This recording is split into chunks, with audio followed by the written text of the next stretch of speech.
सबके होश तब उड़ गए जब माँ सरस्वती ने यह कहकर माँ लक्ष्मी को श्राप दे दिया कि भगवान विष्णु तुमसे सबसे अधिक प्रेम करते हैं, और इसी श्राप के कारण माता लक्ष्मी को पृथ्वी पर तुलसी के रूप में जन्म लेना पड़ा।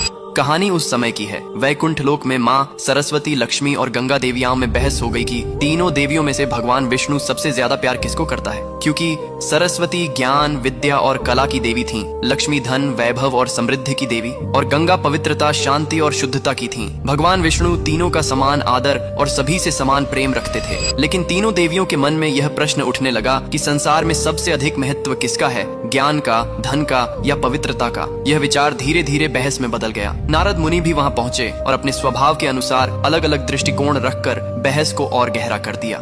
इसी दौरान माँ सरस्वती के मन में एक आशंका जन्म लेने लगी। उन्हें लगा कि भगवान विष्णु का ध्यान अब ज्ञान से अधिक धन और पवित्रता की ओर जा रहा है। कभी कभी विष्णु का गंगा के प्रति विशेष स्नेह देखकर सरस्वती के मन में ईर्ष्या और असुरक्षा उत्पन्न हो गई। उन्हें लगा कि ज्ञान का महत्व कम होता जा रहा है। जब सरस्वती ने इस विषय पर माँ लक्ष्मी से समर्थन चाहा तो लक्ष्मी ने किसी का पक्ष नहीं लिया और शांत रहने का प्रयास किया। लेकिन यही शांत रहना ही माँ सरस्वती को धोखे जैसी लगी। क्रोध और भावनाओं में बहकर उन्होंने लक्ष्मी को श्राप दे दिया कि तुम वैकुंठ छोड़कर पृथ्वी पर पौधा रूप में जन्म लोगी। और इसी श्राप के कारण कहा जाता है कि धरती पर माता लक्ष्मी ने तुलसी का रूप धारण किया। ये श्राप सुनकर लक्ष्मी दुखी हुई, लेकिन उन्होंने उसे शांत भाव से स्वीकार किया। उसी क्षण माँ गंगा भी क्रोधित हो उठी और उन्होंने सरस्वती को श्राप दे दिया कि उन्हें भी पृथ्वी पर नदी के रूप में अवतरित होना पड़ेगा, ताकि मानव उनके जल से पुण्य प्राप्त कर सके। जब विष्णु जी को इस संपूर्ण तनाव का पता चला तो उन्होंने मधुरता से समझाया कि ज्ञान, धन और पवित्रता तीनों का संतुलन ही सृष्टि को चलाता है। कोई भी शक्ति अकेले पूर्ण नहीं होती।